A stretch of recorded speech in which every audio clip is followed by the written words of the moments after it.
it's Rebecca and today is another book review day. I think this is either the 8th or 9th, I can't remember, book that I'm reading for the 2015 reading challenge. I'll put a little link down below in the description box to explain the challenge, but basically it's to read 52 books over the next year, with each book coming from a different category. And so the book that I've been reading this month comes from the category of a book published this year. And the book that I've been reading is The Girl on the Train by Paula Hawkins. Please forgive, there's a little dog on my lap. Her nose may peep up every now and then through this video. So The Girl on the Train. I will read you the blurb and then talk to you a bit about the book. Every day the same. Rachel catches the same commuter train every morning. She knows it will wait at the same signal each time, overlooking a row of back gardens. She's even started to feel like she knows the people who live in one of the houses. Jess and Jason, she calls them. Their life, as she sees it, is perfect. If only Rachel could be that happy. Until today. And then she sees something shocking. It's only a minute until the train moves on, but it's enough. Now everything's changed. Now Rachel has a chance to become a part of the lives she's only watched from afar. Now they'll see she's much more than just the girl on the train. So this book on the front is compared to Gone Girl.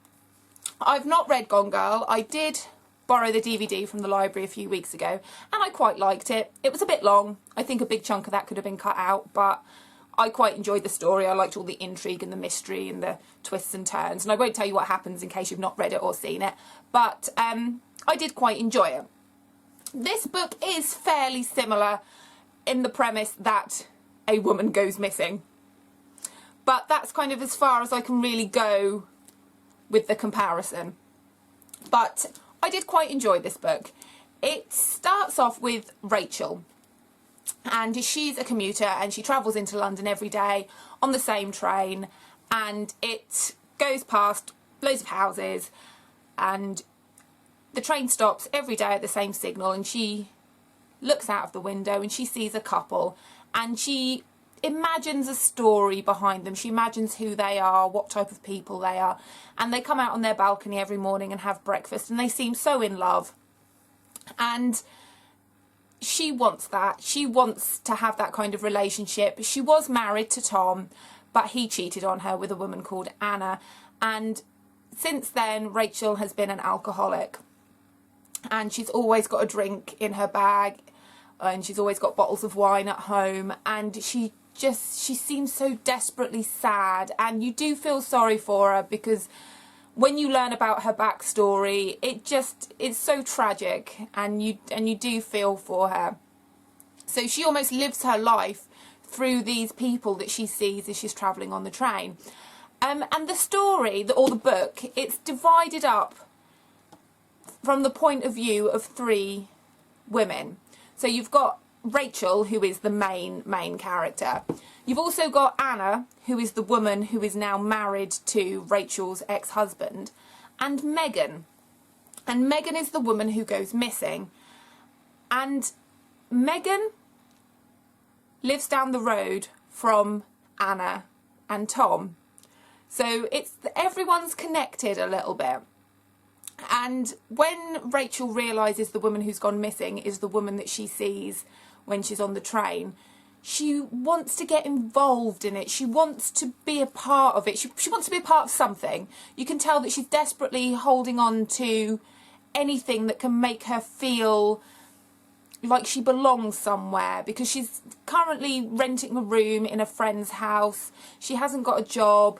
She hasn't got a social life. She just wakes up every day hungover. She's always drinking.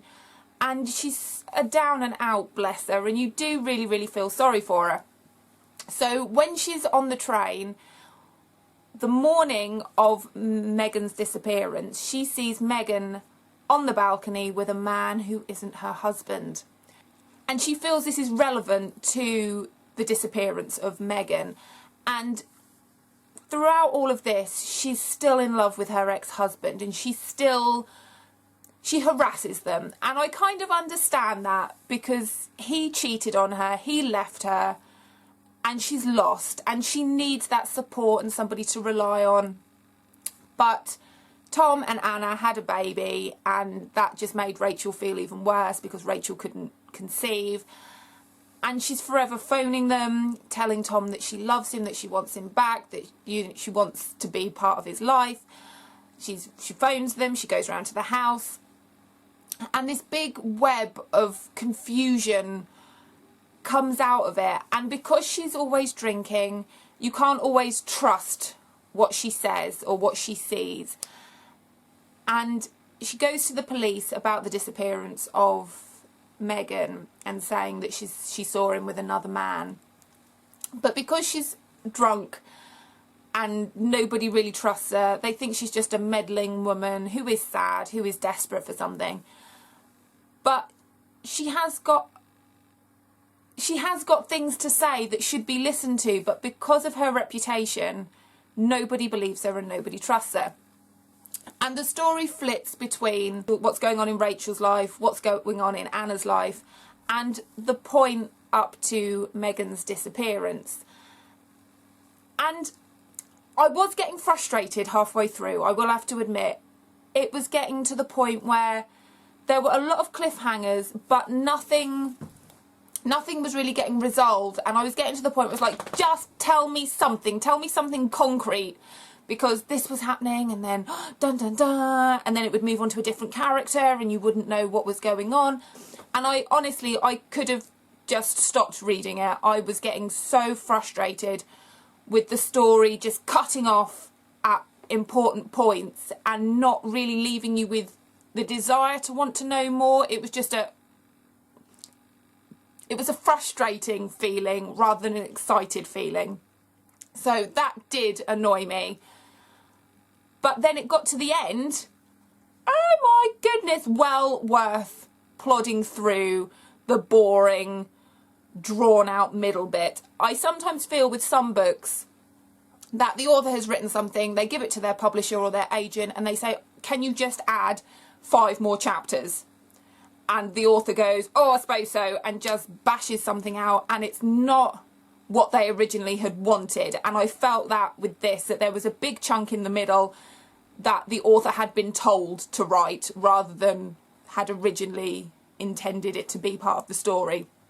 So the middle is tough and not boring, but I was plodding through it. I wasn't really enjoying it. I thought I'd guessed what had happened. I thought I'd wrapped it all up and tied it all up with all the little clues. It's a good job I'm not a policeman because I would get things wrong all the time. But I thought I'd guessed what was going on, and I hadn't. And it did shock me when I found out what had happened and what had been going on. The ending does make the tediousness of the middle worth it, but you do have to fight through it. I really do want to read Gone Girl. That is on my to-read list somewhere, so I will get around to doing that. But this is an exciting read. It's intriguing. Like I say, there's clues all over the place, and you do try to work out what's gone on and what's happened and who you can trust and all that kind of stuff. So I would recommend reading it just for the ending, just for that clear moment of, oh my goodness. So if you would like to hear any more of my book reviews, then please subscribe to my channel. I put out new videos every time I've read a book. This year they'll mainly be for the 2015 reading challenge, but I hope you enjoy them. I also do what I call shameless self-promotion, where I share my writing with you, and occasionally I give out writing advice. So if you're interested in reading and or writing, then please subscribe to my channel, and I will see you soon. Have a good day. Bye bye.